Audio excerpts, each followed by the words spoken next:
Hello दोस्तों, मैंने एक मज़ेदार ऑसिलोस्कोप बनाया है जिसमें आप 0 वोल्ट से लेकर 200 वोल्ट तक पिक टू पिक नाप सकते हैं। यहाँ पे मैंने 2 क्रोकोडाइल पिनें लगाई है और यहाँ पे एक टाइप सी OTG लगाया हुआ है जिससे कि आप फ़ोन में कनेक्ट करके इसको रेंज माप सकते हैं। और यहाँ पे एक टेस्ट पिन रखी है ऑसिलोस्कोप को टेस्ट करने के लिए, जो स्क्रू लगा हुआ है। और यहाँ पर मैंने एक स्लाइड स्विच रखी है जिससे आप 0 से 5 वोल्ट, 5 वोल्ट से 20 वोल्ट और 20 वोल्ट से 200 वोल्ट तक आप मेजरमेंट कर सके। यहाँ पे आप स्क्वायर वेव माप सकते हैं, एनालॉग कैमरा का सिग्नल माप सकते हैं, फिर डिजिटल सिग्नल माप सकते हैं। 10 जो RF में ट्रांसमिट रिसीव होता है वो सिग्नल भी आप इसमें टेस्ट कर सकते हैं। या तो फिर आप AC peak to peak voltage कितने आ रहे हैं वो भी आप टेस्ट कर सकते हैं। यहाँ पे देख सकते हैं 50 हर्ट्ज फ्रीक्वेंसी और 230 वोल्ट आते हैं। चलिए देखते हैं कैसे बनाया। GitHub की वेबसाइट है, इस पर आपको पूरा ओपन सोर्स मिल जाएगा। इस फाइल की सारी लिंकें इधर मिल जाएगी, तो आपको इधर आ जाना है। तो यहाँ पे ग्रेटेड स्टार्टेड लिखा होगा, उस पर जाके यहाँ पे ये UFO2 नाम की फ़ाइल है जो ये पिको की, वो आपको फर्मवेयर डाउनलोड कर लेना है। और उसको फ्लैश करने का इंस्टॉलेशन सिंपल है। आप PC में सिर्फ आपको USB कनेक्ट करना है और माइक्रो कंट्रोलर को, रास्पबेरी पाई को रीसेट बटन दिया रहता है, उसको प्रेस करके माइक्रो USB को कनेक्ट करना है। तो PC के अंदर कुछ इस तरह का पॉपअप विंडो आ जाएगा। तो आपको इसके अंदर जो आपने डाउनलोड की हुई है जो फाइल, ये sloppy.pico वर्जन 14 UFO2, वो उठा के सिर्फ कॉपी पेस्ट कर देनी है। तो ये आपका प्रोग्रामिंग हो चुका है। अभी देख सकते हैं रास्पबेरी पाई पिको के अंदर, और ऐसे चला जाएगा, वो विंडोज़ क्लोज हो जाएगा। और यहाँ पे आप देख सकते हैं 2 बार बारी बारी ब्लिंकिंग होती रहती है। तो इसका मतलब ये हमारा सॉफ्टवेयर फ्लैश हो चुका है। अभी हम यहाँ पे प्ले स्टोर में आएंगे, ये स्कोपी नाम की एप्लीकेशन को डाउनलोड कर लेंगे और OTG से इसे कनेक्ट कर लेंगे माइक्रो USB के, आपका जो भी OTG। और ऐसा पॉपअप विंडो आएगा, अलाउ टू स्कोपी, तो आपको यस कर देना है। और यहाँ पे रन पे क्लिक करेंगे तो इसमें बीच में एक सीधी लाइन आ जाएगी। अभी GP22 पिन है इसमें, वो एक फंक्शन जनरेटर की पिन है जिसमें स्क्वायर वेव आउट होती है। हमारी मन चाहे फ्रीक्वेंसी हम उससे आउट ले सकते हैं। तो यहाँ पे देख सकते हैं 1 किलोहर्ट्ज़ की फ्रीक्वेंसी आउट हो रही है। तो मैंने GP22 से एनालॉग A0 पिन है उस पर रजिस्टर जंपर कर दिया है। यहाँ पे देख सकते हैं 1 हर्ट्ज़ से आ रही है, अभी 5 हर्ट्ज़ की फ्रीक्वेंसी आ रही है। अभी और फ्रीक्वेंसी बढ़ा के देखते हैं 10 किलोहर्ट्ज़, तो 10 किलोहर्ट्ज़ भी क्लियर दिखाई दे रही है हमें, मतलब यानी कि 10 किलोहर्ट्ज़ कंप्लीट चल रहा है। अभी मैंने 100 किलोहर्ट्ज़ कर दिया, तो 100 किलोहर्ट्ज़ में भी विजिबल है फ्रीक्वेंसी। अभी 17 दिखाए, अभी हो गई, जूम किया तो 100 किलोहर्ट्ज़। अभी उतनी क्लियर फ्रीक्वेंसी नहीं रही, यानी कि ये 100 किलोहर्ट्ज़ तक फ्रीक्वेंसी मेजरमेंट कर सकता है, ये आप देख सकते हैं। अभी हमें पॉजिटिव वोल्टेज भी रीड करने हैं और नेगेटिव वोल्टेज भी रीड करने हैं। तो दोनों वोल्टेज को रीड करवाने के लिए हम वर्चुअल ग्राउंड बनाने वाले हैं। यह देख सकते हैं आप, पॉजिटिव वोल्टेज भी रीड हो रहे हैं और नेगेटिव वोल्टेज भी रीड हो रहे हैं, क्योंकि ऑसिलोस्कोप में AC फ्रीक्वेंसी आती है, तो हमें पॉजिटिव भी रीड करवाना पड़ेगा, नेगेटिव भी रीड करवाना पड़ेगा। तो उसके लिए हम वर्चुअल ग्राउंड बनाएंगे। तो भी आप देख सकते हैं मैंने 2 रजिस्टर का डिवाइडर नेटवर्क बना दिया है, उसमें 3.3 वोल्ट आ रहे हैं। अभी मैं बीच वाला जो रजिस्टर का सेंटर है उसको ग्राउंड की तरह यूज़ करेंगे, और पॉजिटिव में रखता हूँ तो पॉजिटिव 1.65 वोल्ट आ रहे हैं, और नेगेटिव की तरफ रखता हूँ तो -1.65 वोल्ट आ रहा है। यानी कि हमें एक ऐसा ग्राउंड मिल गया जिसमें हम पॉजिटिव की तरफ भी जा सकते हैं, नेगेटिव भी तरफ भी चल सकते हैं, लेकिन इसका रेजोल्यूशन कम हो जाएगा। जो रास्पबेरी पाई पिको है वो 0 से 1.65 वोल्ट ही रीड करेगा, तो उसका रेजोल्यूशन काफ़ी कम हो जाएगा, लेकिन चलेगा, हमें उतना रेजोल्यूशन की नहीं ज़रूरत है। अभी जितनी भी आगे ये PC बनाएंगे, इस सबका ग्राउंड ये वर्चुअल ग्राउंड होगा। रास्पबेरी पाई पिको के साथ इसको कनेक्ट नहीं करना है, ये वर्चुअल ग्राउंड अलग से हो गया। तो यहाँ से हम ग्राउंड की तरफ टेस्ट करेंगे तो हमें नेगेटिव 1.65 वोल्ट मिलेंगे, और यहाँ से हम पॉजिटिव के बीच में टेस्ट करेंगे तो भी हमें पॉजिटिव 1.65 वोल्ट मिलेंगे। यानी कि ये 1.65 वोल्ट का एक सोर्स हो गया हमारे पास, जो नेगेटिव की तरफ भी जा सकता है और पॉजिटिव की तरफ भी जा सकता है। यहाँ पे एक फ्रीसेट ले लिया है मैंने 1 मेग का, यानी कि इसका जब हम टेस्ट करेंगे चैनल 1 और चैनल 1 ही बना रहा हूँ मैं, तो चैनल 1 का जब इधर रीड करेंगे तो ये इस डिवाइडर नेटवर्क के साथ जाएगा। कैसे, ये देख सकते हैं, इसकी पिन यहाँ से ग्राउंड के साथ इधर कनेक्टेड हो गई, और ये पिन यहाँ से होते हुए वर्चुअल ग्राउंड के साथ भी कनेक्टेड है। अभी चैनल प्लस का इधर से इनपुट जाएगा, और इधर से 1 2 3 ये 3 स्विचें है, ये एक दूसरी स्विच है, ये तीसरी स्विच है। तीनों स्विच को एक ही के अंदर आती है। ये रोटरी स्विच भी आप बोल सकते हैं, और स्लाइड स्विच भी आती है। 3 पोल 3 थ्रो, यानी कि 3 पोल की स्विच आती है, वो 3 पोजीशन तक जा सकती है, तीनों अलग अलग कनेक्शन कर सकती है। तो ये यहाँ पे कनेक्टेड है। तो यहाँ से हम जब ये कोई भी एक पिन के साथ कनेक्ट हो गई, समथिंग इसके साथ कनेक्टेड है, तो ये चैनल 1 का इनपुट जाएगा इस वाले 4 नंबर पिन वाले के साथ। तो यहाँ से आता हुआ ये एक वेरिएबल रजिस्टर में हम रजिस्टेंस सेट करेंगे, इसका रेशियो जितना भी सेट करेंगे उतने मिलीवोल्ट ये यहाँ से आउटपुट निकालेगी। अभी रेशियो कैसे सेट करते हैं वो देख लेते पहले। जैसे कि अब हमें इस वेरिएबल रजिस्टर का रेशियो कैसे सेट करेंगे, तो ये देख सकते हैं। हमें इधर समथिंग समझ लेते हैं। हमें 16 वोल्ट रास्पबेरी पाई से रीड करवाने हैं, तो एनालॉग वोल्टेज हम 1.6 वोल्ट ही दे सकते हैं। तो हम यहाँ पे वोल्टेज सेट करेंगे 16 वोल्ट। जैसे कि हमारे इनपुट में यहाँ पे 16 वोल्ट रीड करवाने हैं, तो ये मैंने एग्जाम्पल के लिए 16 वोल्ट ले लिए। अब इस 16 वोल्ट को हमें रास्पबेरी पाई पिको को देना है। यहाँ पे ये देख सकते हैं, यहाँ से बैटरी लगी हुई है। जो इनपुट होगा हमारा, जो रजिस्टर के एक छेरे दूसरे छेरे लास्ट वाले के बीच में हम इनपुट देंगे और बीच वाले से आउटपुट लेंगे। तो ये बीच वाले से आउटपुट हो गया, तो यहाँ पे भी 16 वोल्ट आ रहे हैं। तो हमें तो रास्पबेरी पाई को सिर्फ 1.6 वोल्ट ही रीड करवाना है। तो हम इसका रजिस्टर का रेशियो सेट करते हैं। तो हम रेशियो कितना रखेंगे, ये देख सकते हैं कि यहाँ पे 1.6 वोल्ट आए, वहाँ तक इसे घुमाते जाएंगे। जब हम रास्पबेरी पाई को इसे घुमाते जाएंगे 1.6, तभी देख सकते हैं यहाँ पे ये 1.6 आ चुका है। अभी यहाँ पे वोल्टेज कम हो गए तो इसी रेशियो में कम हो गए। जैसे कि मैं अभी इधर वोल्टेज चेंज करता हूँ 16 वोल्ट से कम, तो आप देख सकते हैं उसके अकॉर्डिंग ये वोल्टेज यहाँ पे मिली वोल्ट में कन्वर्ट हो रहे हैं। तो ये रास्पबेरी पाई इस वोल्ट को रीड करके हमें सही वैल्यू दिखा देगी। तो इसी तरह से हम वोल्टेज का रेशियो सेट करेंगे किसी भी ओप एम्प का यूज़ ना करते हुए। इसका रेशियो लास्ट में सेट करेंगे तो यहाँ से आउटपुट निकलेगा। तो यहाँ से आउटपुट निकल के इस वाले हिस्से में कनेक्ट होगी। तो ये भी पहले वाले के साथ कनेक्ट है, ये पहले वाले के साथ कनेक्ट होगी, तो ये भी पहले वाले के साथ कनेक्ट होगी।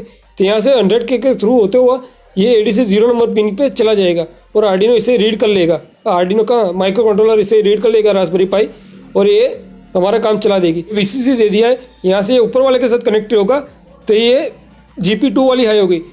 सेकंड नंबर के साथ कनेक्ट होगा तो GP3 वाली हाई होगी, और दोनों के साथ कनेक्ट होगा। जैसे कि यहाँ पे तो ये डायोड से थ्रू तो हुआ, GP2 के साथ भी कनेक्ट होगी, GP3 के साथ भी कनेक्ट होगी। लेकिन डायोड है इसलिए हम इस वाले पिन को सप्लाई दिया, तो ये यहाँ से रिवर्स नहीं जाएगा इधर। तो ये इस टाइप से मैंने कोडिंग किया है तीनों चैनल को अलग अलग वोल्टेज रेंज सिलेक्ट करवाने के लिए। ये GPIO2 और GPIO3 पिन है, और ये वोल्टेज रेंज है जो हमारी एप्लीकेशन के अंदर है ये वाली। तो यहाँ पे हम GPIO2 को लो और 3 को भी लो रखेंगे, तो ये 0 वाला जो डिफ़ॉल्ट है वही सिलेक्ट रहेगा रेंज। अगर हम इसको लो कर दें GPIO2 पिन को और GPIO3 को सिर्फ हाई रखेंगे तो ये वोल्टेज रेंज 1 वाली सिलेक्ट हो जाएगी। अगर हम GPIO2 को हाई कर दें और 3 को लो कर दें तो ये सेकेंड वाली सिलेक्ट हो जाएगी, और GPIO3 को हाई कर दें और GPIO2 दोनों को हाई कर देंगे तो ये थर्ड वाली सिलेक्ट हो जाएगी। तो इस तरह से हम वोल्टेज रेंज। अभी हमें इसके लिए रिक्वायर्ड कंपोनेंट क्या क्या चाहिए वो देख लेते हैं। एक रास्पबेरी पाई पिको मदरबोर्ड चाहिए जो आपको आराम से मार्केट में मिल जाएगा, और एक फ्रीसेट ड्राइवर चाहिए। ट्रिम पोर्ट मिले सबसे ज़्यादा बेहतर है, एक्यूरेसी एडजस्ट करने में अच्छा रहेगा। एक 103 सिरामिक कैपेसिटर चाहिए, 0.1 माइक्रोफैराड है। फीमेल ब्रिक स्ट्रिप आती है वो चाहिए, मेल फीमेल दोनों चाहिए आपको ब्रिक स्ट्रिप। ये आपको आराम से मार्केट में मिल जाएगी। ये 3 पोल 3 वे स्विच है, जो स्लाइड स्विच भी ले सकते हैं आप, रोटरी स्विच मिलती है वो भी ले सकते हैं। एक 4148 जीनर डायोड चाहिए जो आप कोई भी प्रकार का ले सकते हैं, SMD भी चलेगा, नॉर्मल भी चलेगा।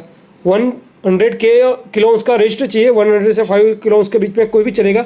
एक 470 ओम्स चाहिए, 470 के बिना 1 किलो ओम्स भी चल जाएगा उसकी जगह पे। और एक 0 PCB चाहिए ब्रेडबोर्ड जिस पे आप रास्पबेरी पाई पिको मदरबोर्ड फिट कर पाए। और एक RCA पिन चाहिए, RC पिन कनेक्टर जो DVD में लगा रहता है।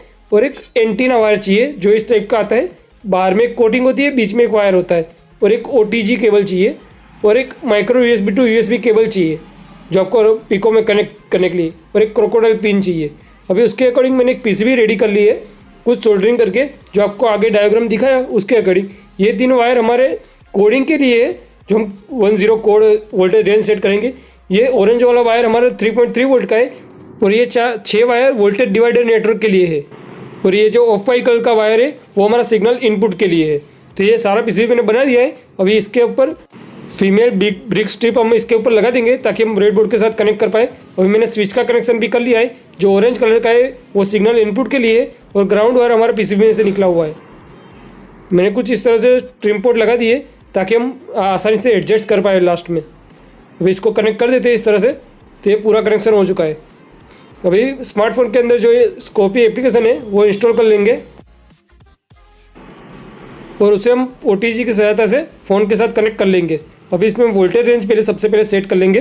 तो वोल्टेज रेंज सेट करने के लिए आपको सेटिंग में चले जाना है, वोल्टेज रेंज में चले जाना है, और डिफ़ॉल्ट में सबसे पहले -5 वोल्ट से +5 वोल्ट सिलेक्ट करने, और सेकंड में 20 वोल्ट माइनस से +20 वोल्ट, और लास्ट में 220 वोल्ट से 200 वोल्ट से 200 वोल्ट प्लस की तरफ। अभी हम इनपुट में 3.5 वोल्ट दे रहे हैं, अभी 5 वोल्ट की रेंज सेट कर रहे हैं। तो इनपुट में 3.5 वोल्ट देने के उसको, और फिर फ्री सेट को घुमाते जाना है। और जब भी हमें स्कोपी के अंदर जो एप्लीकेशन है उसके अंदर 3.5 वोल्ट मिल जाए, उसी जगह पे फ्री सेट को छोड़ देना है।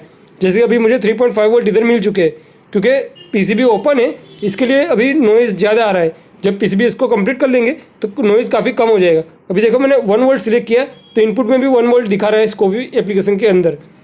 तो हमें उसकी अकॉर्डिंग अभी 0 से 5 वोल्ट का सेट किया, तो अभी 0 से 20 वोल्ट का सेट करेंगे। तो 0 से 20 वोल्ट का सेट करने के लिए हम ज़्यादा वोल्टेज रेंज लेंगे। अभी स्विच मैंने चेंज कर दिए, अभी वोल्टेज को हम 10 वोल्ट पे सेट कर देंगे, ताकि हाफ वोल्ट पे ही आपको सेट करना है। मैंने 9.9 समथिंग मैंने यानी कि 10 वोल्ट पे मैंने सेट कर दिया है। अभी यहाँ पे 20 वोल्ट दिखा रहा है, लेकिन ये 10 वोल्ट है। तो हमें फ्री सेट घुमा के इधर 10 वोल्ट कैलिब्रेट करना है। जितने एक्यूरेसी से आप कैलिब्रेट करोगे उतना अच्छे से ये परफॉर्मेंस देगा। तो अभी आपके पास ट्रिम पोर्ट होता है तो आप एकदम बारीकी से सेट कर पाते, लेकिन हमारे यहाँ फ्री सेट है, ट्रिम पोर्ट नहीं मिला। अगर 1 मेक का ट्रिम पोर्ट आता है, मुझे पता है मार्केट में, लेकिन मिला नहीं मुझे, इसलिए अगर आपके पास मिल जाए तो आप काफ़ी एक्यूरेसी से इसे सेट कर पाएंगे। अभी देख सकते हैं 10 वोल्ट आ चुके हैं। अभी मैं वोल्टेज बढ़ाऊंगा तो यहाँ पे भी बढ़ रहे हैं, ये देख सकते 14 वोल्ट हो गए, तो यहाँ पे भी 14 वोल्ट समथिंग दिखा रहा है। तो उसके अकॉर्डिंग ये वोल्टेज अप डाउन होते रहेंगे और आप सिग्नल माप पाएंगे।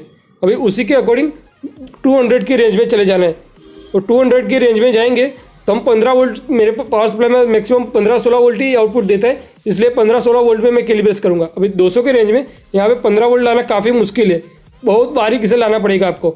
या तो आप चाहो तो 2 ट्रिम पोर्ट लगा सकते हैं। पहले ट्रिम पोर्ट में 0 से 200 से 20 वोल्ट हो जाए, और दूसरे ट्रिम पोर्ट में 20 वोल्ट से 1.6 वोल्ट जो हमें माइक्रो कंट्रोलर को देने हैं, तो उसके अकॉर्डिंग आप इसकी रेंज सेट कर सकते हैं। अभी ये रेंज कंप्लीट सेट हो चुकी है। अब इसकी बॉडी का बनाने के लिए हम एक पीवीसी का पाइप ले लिया है, जो कि आपका माइक्रो कंट्रोलर इसके अंदर आ जाना चाहिए। ये कुछ मेजरमेंट दिखा है मैंने, उसके अकॉर्डिंग या तो आप 2 रुपये का सिक्का लेके भी देख सकते हैं। इतने साइज़ का मेरा पाइप है, तो उसके अकॉर्डिंग आपको पाइप ले लेना है। कोई भी पाइप लोगे चलेगा, और उसके अंदर हमारा जो माइक्रो कंट्रोलर है वो आराम से आ जाना चाहिए। बस उतना ही चाहिए हमको। ये जो हमने बनाई है पीसीबी, वो उसके अंदर आराम से आ जानी चाहिए। तो उसके अकॉर्डिंग मैंने पाइप ले लिया है। अब इसको नाप ले लेंगे एक तरह से, और इसको इतना ही काट देंगे ताकि हमारी स्विच और रास्पबेरी पाई है माइक्रो कंट्रोलर वो आ जाए। बस बाकी का हिस्सा में नहीं चाहिए तो वो काट देंगे। तो इतना हिस्सा मैंने छोटा कर लिया है। अब इसके ऊपर ये स्विच को इधर कनेक्ट करेंगे। तो स्विच के लिए इस जगह पे हम छेद कर देंगे स्विच के साइज़ का, इस तरह से। अब इस स्विच को छेद करने के बाद यहाँ पे स्विच लगा के स्क्रू चाकी से कस देंगे। उससे पहले एक वायर ले लेंगे, ताकि सारे वायर, सिल्डेड वायर चाहिए थे हमें, लेकिन इतने सारे सिल्डेड वायर नहीं आते, तो इसलिए सारे वायर के ऊपर एक ग्राउंड का वायर लगा देंगे, ताकि ये पीएफ का काम करेगा एक तरह से। क्योंकि हवा में भी एसी फ्रिक्वेंसी ट्रैवल कर सकती है, तो ये नॉइज़ कम से कम हो पाए उसके लिए मैंने इस तरह से सभी वायर के ऊपर एक न्यूट्रल का वायर लपेट दिया है, और उसको लास्ट में न्यूट्रल के साथ कनेक्ट कर दिया है। देखो इस तरह से। अब यहाँ पे आपको आगे दिखाता हूँ, ये देख सकते हैं यहाँ पे सिर्फ वायर लपेटा हुआ है मैंने इस तरह से। इधर मैंने कोई भी कनेक्शन नहीं किया है। तो इससे क्या होगा, सारी फ्रीक्वेंसी जो फॉल्स हवा में उड़ते हुए सिग्नल होंगे वो इसको इफेक्ट कम से कम करेंगे। उसके लिए मैंने इस तरह से वायर लपेट दिया ताकि ये नॉइज़ कम से कम हो पाए। अभी इसके अंदर हम इस स्विच को डाल के स्क्रू कस देंगे। कुछ इस तरीके से मैंने स्क्रू को कस दिया है। अभी आप देख सकते हैं वहाँ पे वोल्टेज रेंज हम आसानी से सेट कर सकते हैं। एकदम परफेक्टली होल हो चुका है। अभी हम माइक्रो कंट्रोलर के अंदर डाल देंगे, हमारे बोर्ड के अंदर। यहाँ से न्यूट्रल का वायर जो हमने निकाला था माइनस का, वो वायर हम बाहर निकाल देंगे। अभी एक आरसी पिन लेंगे, और आरसी पिन को हम इस होल में सेट करना है, इस ढक्कन में। तो इस ढक्कन पे छेद करके हम आरसी पिन को वहाँ पे कस देंगे, ये अच्छे से कस जाएगी। और इस पिन का फ़ायदा क्या है, क्योंकि ये सिग्नल को अच्छे से कैरी कर पाती है, इसलिए हमारे एनालॉग टीवी में इसी टाइप का वायर दिया रहता था। और इसको प्लस माइनस का ध्यान रख के हम इसको कनेक्ट कर देंगे। अब दूसरी तरफ जो हमारा रास्पबेरी पाई डाला था उसको बाहर निकाल के GP22 नाम की जो पिन है, वहाँ से एक डिजिटल सिग्नल आउटपुट होता है, जो हम एप्लीकेशन के अंदर सेटिंग करके उस सिग्नल को वेरिएबल कर सकते हैं। तो उस सिग्नल पे एक वायर सोल्डरिंग करके बाहर निकाल देंगे। अब OTG बनाने के लिए हम OTG डायरेक्ट अंदर कनेक्ट नहीं कर सकते, इसलिए मैंने एक पुरानी एक पिन ले ली है अब OTG का इस वाला हिस्सा को हम निकाल देंगे और उसकी जगह पे ये माइक्रो USB लगा देंगे ताकि हम डायरेक्ट ही इसको PC माइक्रो कंट्रोलर के साथ कनेक्ट कर पाए, मोबाइल से माइक्रो कंट्रोलर के बीच। ये इसमें चला जाएगा और ये हमारा स्मार्टफोन के अंदर चला जाएगा, तो हमें आसानी से इसको कनेक्ट करने की कोई ज़रूरत नहीं पड़ेगी। अभी उसके अकॉर्डिंग मैंने सोल्डरिंग कर दिया है। अभी फ़ोन में लगा के सबसे पहले एक बार चेक कर लेते कि ये वर्किंग कर रहा है कि नहीं कर रहा है। तो ये देख सकते हैं मैंने कनेक्ट कर दिया है, तो यहाँ पे लाइट ब्लिंक होना शुरू हो गई, यानी कि ये कम्प्लीटली वर्क कर रहा है। और हमारे फ़ोन के अंदर भी लिखा हुआ आ गया है अलाउ टू एक्सेस पिको, यानी कि ये कम्प्लीटली वर्क कर रहा है। अभी इस पिन को हम यहाँ पे लगा देंगे और इसके ऊपर ढक्कन के ऊपर एक छेद कर देंगे ताकि ये वायर को हम वहाँ से बाहर निकाल पाए। और एक छोटा छेद किया है जहाँ से हम ये पतले वाले वायर को बाहर निकाल के वहाँ पर एक स्क्रू कस पाए। अब उस वायर को थोड़ा सा अंदर डाल के बाकी का एक्स्ट्रा वायर काट देंगे और उसको आधा छील लेंगे ताकि हम स्क्रू के उसके ऊपर जब कसे तो स्क्रू और वायर के बीच कनेक्शन बन जाए। और हम एक स्क्रू के ऊपर जब भी पिन टच करें तब हमें एक डिजिटल सिग्नल का आउटपुट मिल पाए ताकि हम ऑसिलोस्कोप को टेस्ट कर पाए कि ये कम्प्लीटली वर्क कर रहा है कि नहीं कर रहा है। अब इसके ऊपर ढक्कन लगा के इसको भी कस देंगे। ये हमारा पिको कंप्लीट रेडी हो चुका है। अभी इसके टेस्टिंग करने के लिए एक प्रोब बनाना पड़ेगा जो हम RC पिन से बनाने वाले हैं। तो एक सबसे पहले एक RC पिन ले लेंगे और उसके ऊपर एक एंटीना का वायर सोल्डरिंग कर देंगे और उसके बाद जो भी केप है उसकी वो लगा देंगे। और दूसरी तरफ जो एंटीना वायर का बाहर की आउटर वायर है उसके ऊपर एक ब्लैक कलर का वायर लगा देंगे और जो बीच का वायर है उसमें हम पॉजिटिव वायर लगा देंगे कुछ इस तरीके से ताकि हम टेस्ट कर पाए और नॉइज़ कम से कम आ पाए। तो अभी इसके ऊपर सोल्डरिंग करके एक हीट सील लगा देंगे ताकि कोई शॉर्टिंग या नॉइज़ कम से कम आ पाए। वातावरण में जितना वायर कम रहेगा उतना नॉइज़ कम आएगा, जितना वायर खुला रहेगा उतना नॉइज़ ज़्यादा आएगा। तो उसके अकॉर्डिंग मैंने एक पिन बना ली है, तो अभी उसके टेस्ट करके देखते हैं एक कैसा रिजल्ट देता है। उससे पहले इसे थोड़ा चमका देते हैं ताकि हम अच्छा लुक में दिख पाए। तो उसके लिए मैंने स्प्रे कलर कर दिया इसके ऊपर और जहाँ पे ओपन एरिया था वहाँ पे एक टेप लगा दी ताकि ये कलर वहाँ पे ना चिपके। तो उसके अकॉर्डिंग मैंने कलर कर दिया है। अभी लुक में भी काफ़ी अच्छा लग रहा है। अभी हम इसे एक बार टेस्ट कर लेते हैं। तो यहाँ पे जो स्क्रू लगाया था जहाँ पे सिग्नल आउट होती है वहाँ पे हम क्रोकोडाइल पिन का पॉजिटिव हिस्सा लगा देंगे। तो देख सकते हैं अंदर एक स्क्वायर वेव आउटपुट हो रही है, तो वो हमें दिखाई दे रही है। ये देख सकते हैं एक स्क्वायर वेव 1 किलोहर्ट्ज़ की जो आउटपुट होती है जिसको हम चेंज भी कर सकते हैं। तो ये आउटपुट हो रही है, तो एक डिजिटल फंक्शन की तरह भी ये काम करेगी और ये हमारे स्क्वायर वेव आउटपुट हो रही है, तो ये कम्प्लीटली वर्क कर रहा है। अभी हम एनालॉग CCTV कैमरा का जो सिग्नल आता है वो टेस्ट करके देखेंगे कैसा आता है। तो मैंने देख सकते हैं CCTV कैमरा को 12 वोल्ट दे दिए और उसका जहाँ पे वीडियो आउट होता है, एनालॉग वीडियो आउट, वहाँ पे एक ऑसिलोस्कोप को कनेक्ट कर दिया है। तो देखते हैं उसके डेटा कम हो रहे, ज़्यादा हो रहे और इसकी सिग्नल अच्छे से दिखाई दे रही है। हमने वो देख सकते हैं एनालॉग टीवी जो ओल्ड टीवी आते थे उसमें किस तरह से सिग्नल आती है, उसका हम सिंगल स्लॉट लेके भी देख सकते हैं। जो एनालॉग टीवी आते हैं उसमें भी यही सिग्नल जाती है कि ये CCTV कैमरा का। तो अब इसका सिग्नल देख सकते हैं और इसको मैंने जब गूगल किया तो हमें same to same wave form मिली। ये से देख सकते हैं मैंने एनालॉग वीडियो सिग्नल सर्च किया तो मुझे सेम टू सेम सिग्नल मिली। थोड़ा बहुत हमारे वाले वर्जन में नॉइज़ ज़्यादा है लेकिन वेव फॉर्म सबसे सेम टू सेम ही है। जो अंदाज़ा लगाने वाला है वो लगा लेगा कि कौन से सिग्नल है, वेव फॉर्म सही आ रही है कि नहीं आ रही। अभी उसके लिए मैंने एक दूसरा सर्किट ले लिया टेस्ट करने के लिए, RF ट्रांसमीटर रिसीवर। तो RF ट्रांसमीटर रिसीवर में डिजिटल से डेटा ट्रांसफ़र होते हैं, 1-0 ट्रांसफ़र होते हैं। तो उसको टेस्ट करने के लिए मैंने उसके अकॉर्डिंग कनेक्ट कर लिया। जहाँ पे ट्रांसमीटर होता है वहाँ पे एक ट्रांसमीटर में डेटा वाली लाइन होती है, वहाँ पे मैंने एक ऑसिलोस्कोप को कनेक्ट किया हुआ है। तो अभी आप देख सकते हैं इसमें कंप्लीट एकदम neat and clean data signal आ रहे हैं क्योंकि काफ़ी लो फ्रीक्वेंसी पे डेटा होते हैं तो इसमें काफ़ी अच्छे से देख पाते हैं। ये 100 किलोहर्ट्ज़ से ऊपर का डेटा नहीं देख सकते लेकिन 100 किलोहर्ट्ज़ के नीचे का डेटा कंप्लीटली आराम से देख सकता है। अभी हम रिसीवर के ऊपर लगा रहे हैं, ट्रांसमीटर से सिग्नल ट्रांसमिट करेंगे और रिसीवर पे देखेंगे क्या वही सिग्नल आ रही है कि नहीं आ रही है। तो हमें फॉल्ट ढूंढने में काफ़ी आसानी हो जाएगी कि ट्रांसमीटर खराब है कि रिसीवर। अभी देख सकते हैं मैं हाथ से दबा रहा हूँ तो सिग्नल थोड़ा टेढ़ा मेढ़ा आ रहा है या नॉइज़ आ रहा है। अभी मैंने छोड़ दिया तो एकदम कंप्लीट सिग्नल आ रहा है। तो अभी देख सकते हैं जो डेटा ट्रांसमीटर में आ रहे थे वही डेटा रिसीवर में भी आ रहे हैं, यानी कि ये HT12E HT12D जो IC होती है वो इनकोडर और डिकोडर IC होती है। वो एक डेटा इनकोड करता है और दूसरी ऐसी डेटा डिकोड करती है। तो हम इसमें से देख सकते हैं और लर्निंग पर्पज से सीख सकते हैं कि हम कैसे डेटा एनकोड होता है और कैसे डेटा डिकोड होता है, तो आप इसे आराम से घर पे बना सकते हैं। अभी हम डायरेक्ट 220 वोल्ट टेस्ट करने जा रहे हैं। तो ये 200 वोल्ट तक का ही है तो 220 वोल्ट कैसे दिखाएगा। ये AC फ्रीक्वेंसी 120 वोल्ट ऊपर 120 वोल्ट नीचे, यानी कि 115 वोल्ट ऊपर 115 वोल्ट नीचे, इस तरह से दिखाती है। इसलिए हम जाकर 200 वोल्ट का है हमारा ऑसिलोस्कोप, तो ये 400 वोल्ट AC तक पिक टू पिक मेजरमेंट कर सकता है। तो देख सकते हैं 230 वोल्ट इसमें दिखा रहा है और फ्रीक्वेंसी भी दिखा रहा है 50 हर्ट्ज आ रही है और ड्यूटी साइकिल भी दिखा रहा है कि 50% ड्यूटी साइकिल है और इसके साइन वेव एकदम नीट एंड क्लीन आ रहा है क्योंकि ये काफ़ी हाई वोल्टेज है तो उसको रीड करना आसान है compare to low milli volt. अगर ये मिली वोल्ट में टेस्ट करने जाओगे तो इसको टेस्ट नहीं कर सकते क्योंकि मैंने जो ऑसिलोस्कोप बना है वो 1 वोल्ट के नीचे की फ्रीक्वेंसी को काफ़ी अच्छे से नहीं दिखा पाता है, इसलिए ये 1 वोल्ट के ऊपर की फ्रीक्वेंसी के लिए है। तो 1 वोल्ट के ऊपर की फ्रीक्वेंसी ये कम्प्लीटली एकदम परफेक्ट वोल्टेज और सब कुछ सही दिखाता है। अगर आप इसको घर पे बनाना चाहो तो बना सकते हैं। अगर आपको इससे कुछ सीखने को मिला है तो वीडियो को लाइक शेयर और सब्सक्राइब करो। चलिए मिलते हैं नए वीडियो में, तब तक के लिए जय श्री कृष्ण।